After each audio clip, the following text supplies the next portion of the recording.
It's time to learn the radial gradient tool. So type R on your keyboard or click on the circle on the right here just below the linear gradient tool, and we'll be at the radial gradient tool. By the time you're done with this lecture, you'll understand what the radial gradient tool is and how to use it. It's kind of a mouthful. Let's jump in. Alright, so what is the radial gradient tool? Well, the radial gradient tool allows you to make adjustments, and you can see in the image as I click and drag, I can make it narrower, or I can make it wider, but it's a circle-ish shape that you can add anywhere to your image and apply an adjustment. Right? So let's go ahead and reset this, and you can see exactly what we're talking about. So we can increase the feather a bit there, and then the exposure a bit, and you can see that this radial gradient tool, man, that is a mouthful. We can just slide it around and make radial gradient adjustments, or adjust all of the things that we learned about in the brush and linear gradient tool section with a circle now, and that can be really useful sometimes.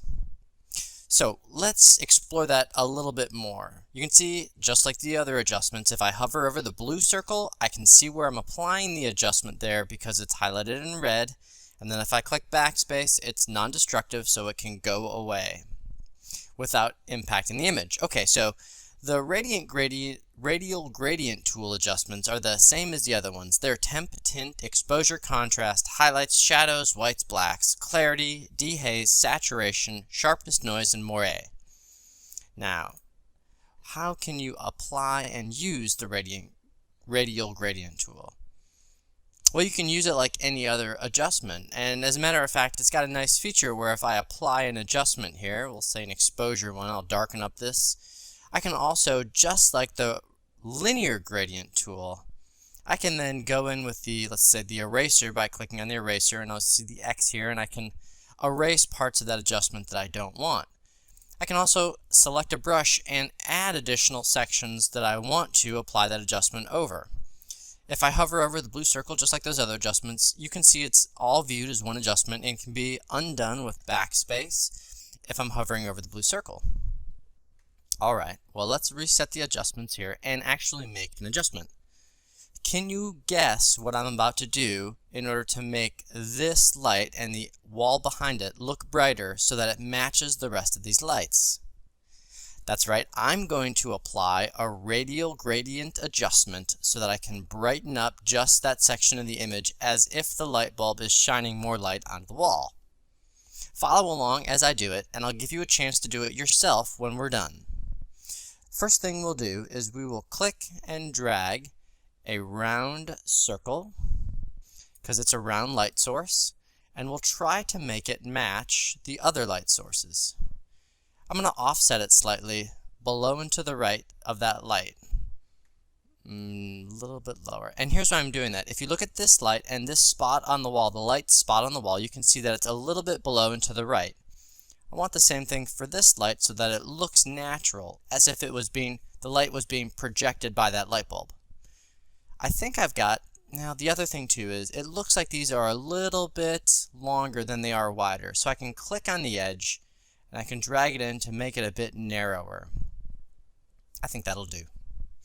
At this point, we can get into exposure.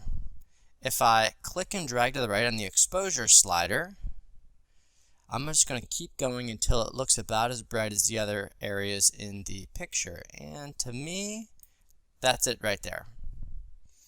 Looks like a pretty good natural fit, as if that light was actually shining the light onto the wall, except for the fact that it's not quite bright enough. I'd like it to be a bit warmer in temperature, that is. And I can do that by using the temp slider and sliding to the right slightly. That's probably a little bit too much. And I can probably push exposure just a little more. To me, that's looking very close to what I'm after.